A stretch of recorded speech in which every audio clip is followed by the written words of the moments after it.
There are several benefits to individuals and clubs demonstrating equity in sport.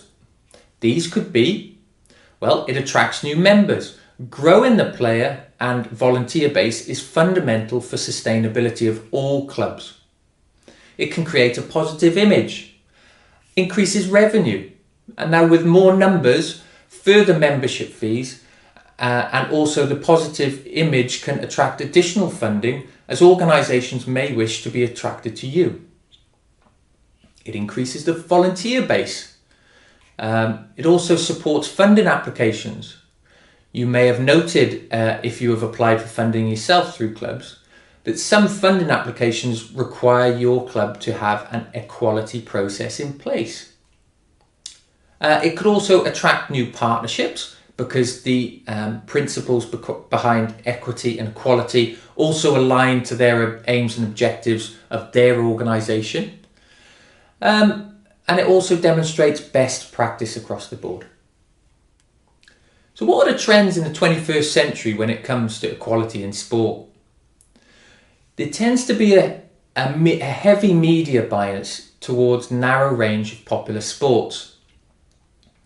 Next time you were at the newsagents, have a look at a local newspaper to see how many different sports are reflected and how much space is attributed to each.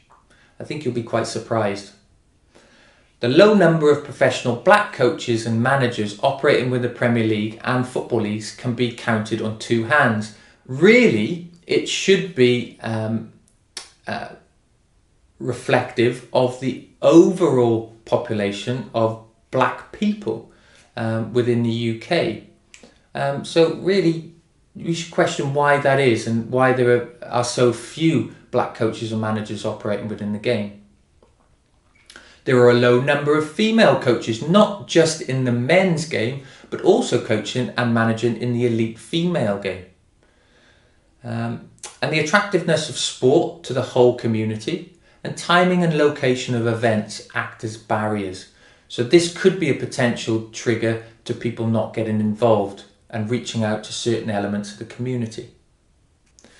The next slide provides an insight into the disparity between genders when it comes to prize money in elite sport.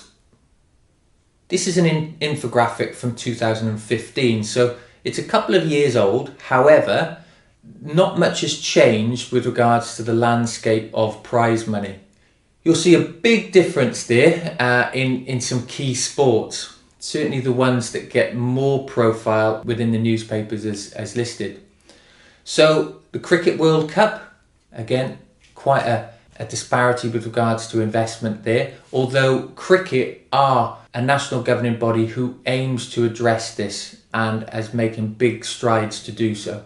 Your eye will be drawn naturally to the Football World Cup, whereby in 2015 £22 million was invested for or provided to the winner of the World Cup, whereas in the Women's World Cup it was under £1 million. So there's a big disparity there. The Premier League and the WSL, now there is investment going into the WSL, but it's nowhere near the amount of money going into the Football Premier League. The FA Cup and golf also has a long way to go.